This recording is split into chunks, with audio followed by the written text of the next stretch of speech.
Welcome back. Let's turn to our other big story today. A day after the Maharashtra government held a review meeting regarding the surging COVID cases, cases in India's commercial capital continue to rise. The state has reported 8,807 cases and 80 deaths in the last 24 hours, a spike of over 2,000 cases since Tuesday. Mumbai alone reporting more than 1,000 cases. All of this, of course, coming at a time when the government now is keen to push ahead with its vaccination program. Exactly what does the government want to do? What exactly will this next phase of vaccination from March 1st be? Well, the government says citizens above the age of 60 and those with comorbidities above the age of 45 will now get the jab.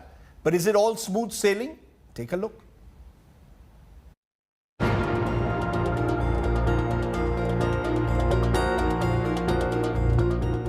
With 1,23 lakh vaccinations in over just 5 weeks, India is all set to move on to the next phase of vaccination.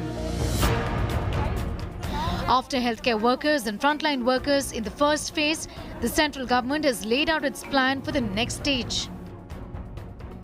जिनको comorbidity है, कोई ना कोई दूसरी बीमारी है, ऐसे 45 से ज़्यादा उम्र वाले लोगों को भी 1 मार्च से टीकाकरण किया जाएगा. In this phase, vaccination will be carried out at 10,000 government centers and 20,000 private centers. Jabs at government centers will be administered for free.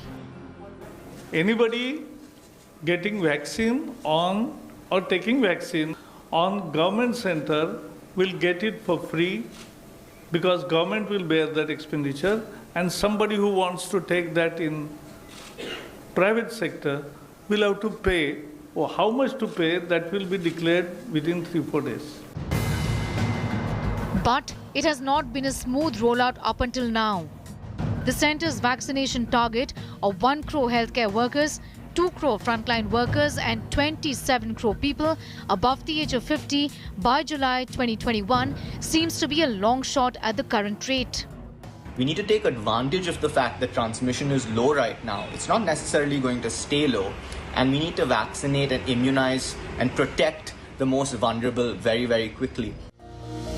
Concerns about the COVID app remain because it continues to have technical glitches. It is supposed to be done on a demand based.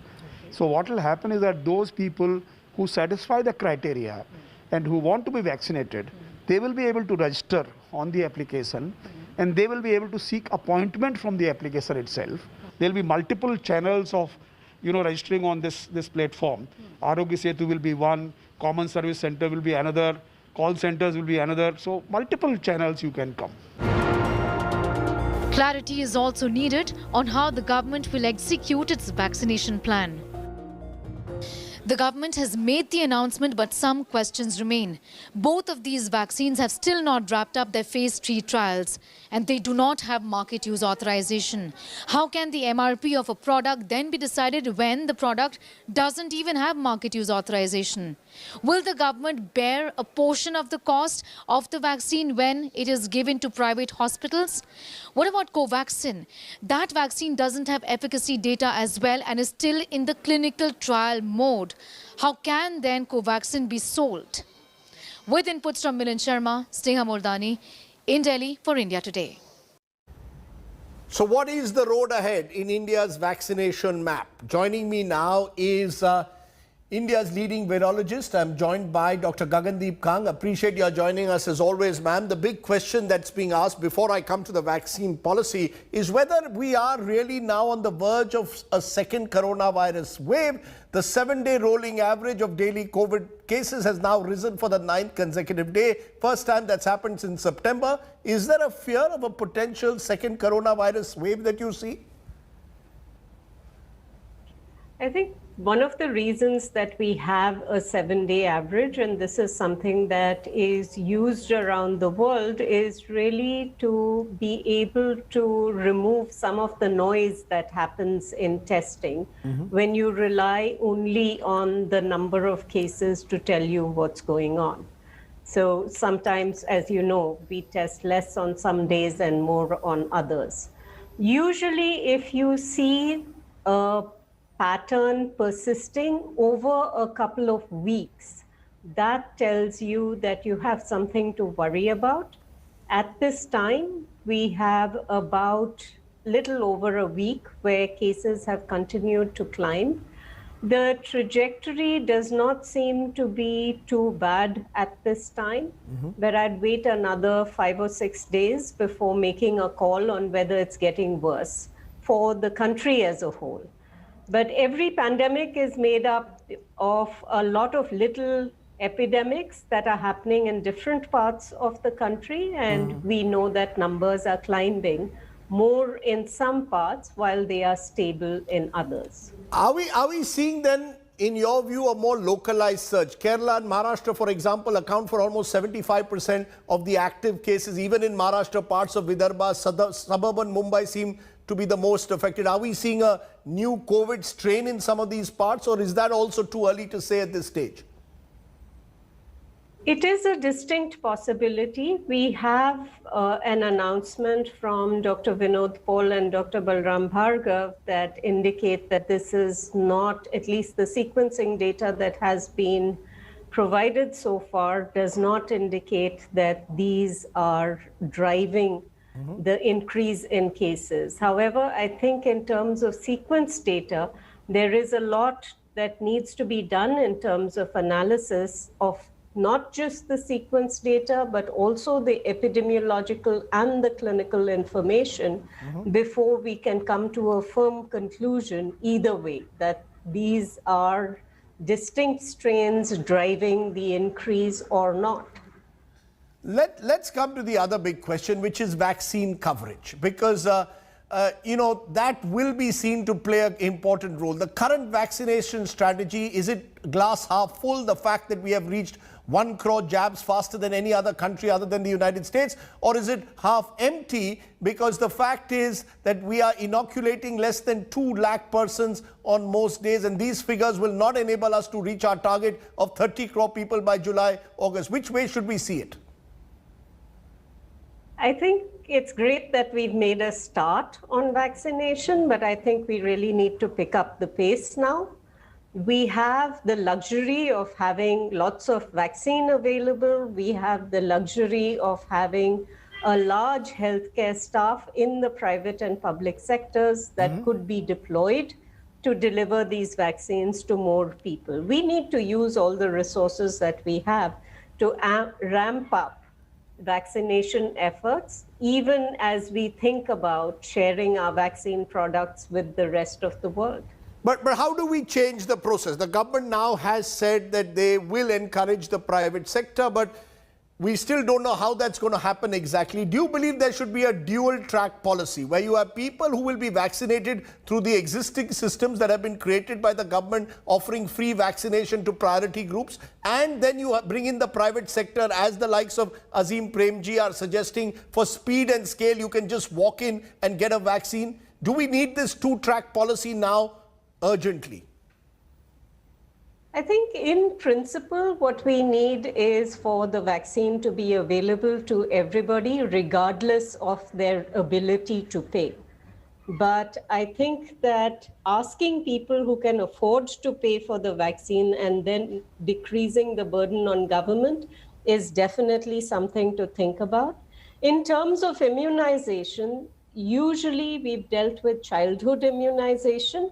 And childhood immunization, the bulk of it is delivered by the government. There is a small proportion, mainly in urban areas, that is delivered by the private healthcare system.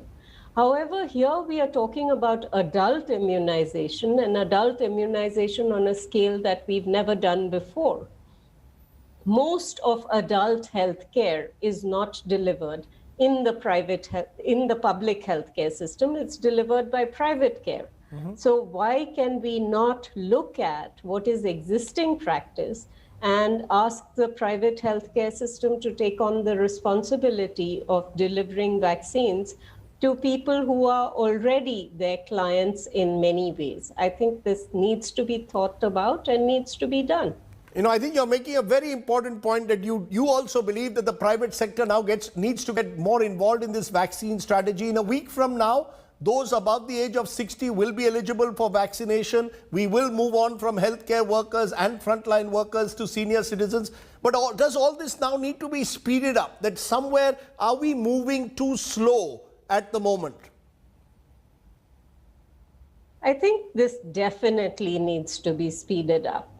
There is no other country in the world that has the luxury of having doses sitting there and available with our vaccine manufacturers, and those doses are not being distributed. We really need to think about what we can do to accelerate the program. And one thing that I think is important for the government to realize is that we are all part of the process. We all need to contribute to public health, just as we've done before by following the guidance that was given for NPIs. We need to now think about how vaccines and the process of vaccination can be done in partnership. Let me just look at another concern. The current practice of administering the 2-dose Covishield vaccine with the spacing of around 4 weeks. Now, there's growing global opinion, including WHO, suggesting that 8 to 12 weeks might be better from an immunity perspective. What's your view? Does the interval between the vaccines now need to be spaced out for better impact? I think the data are very clear. The longer the interval between the 2 doses, the better the efficacy of the vaccine and the better immunogenicity of the vaccine. This has been documented, this has been published. So if we want to follow the science, then we really should be thinking about increasing the interval between the doses. I understand that this is difficult for the program. This is specific only to the Covishield vaccine. We don't know how this will work with other vaccines. And for a program, it's very challenging to have different vaccines that have different intervals between them. But if it gives us, as it seems to, about 20% or greater efficacy of the vaccine, then I think that is absolutely the way that we should go. It is an increased burden on the healthcare system, but we need to take that on because the benefits we will reap are really worth it. Should we also expand the options, Dr. Kang, available to people regarding which vaccine they want to take? Maybe in this next phase that's coming up, push for possibly the likes of even a Pfizer that has evinced interest to come into India, Moderna. Just increase the number of options available. Why have this highly controlled, regulated, government-driven environment? I think the idea of diversion of vaccines is a problem for me. I think equity is something that we really need to be thinking about. It should not be how much money you have that determines whether you get a vaccine or not. But I think money could potentially buy you choice.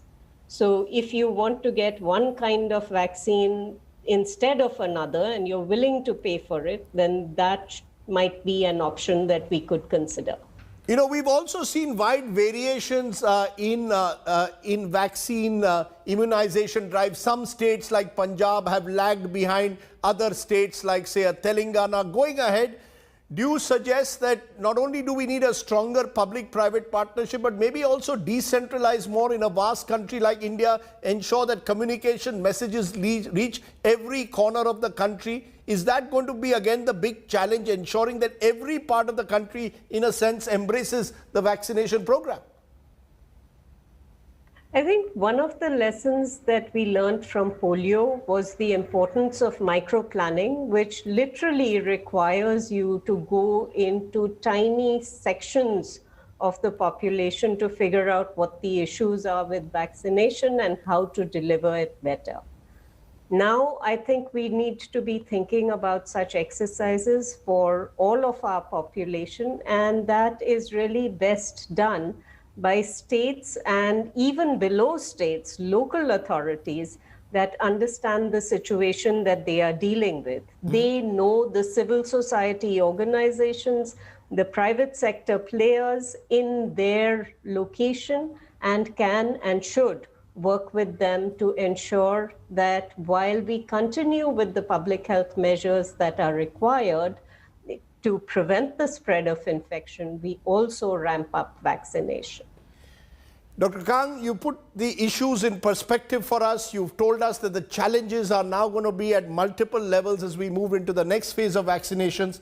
For now, thank you very much for joining me here on the news today. Hi everyone, Preeti Chaudhary here. Hope you like this video. For latest news and analysis, like and subscribe to the India Today YouTube channel. And don't forget to press the bell icon to stay updated. Thank you for watching.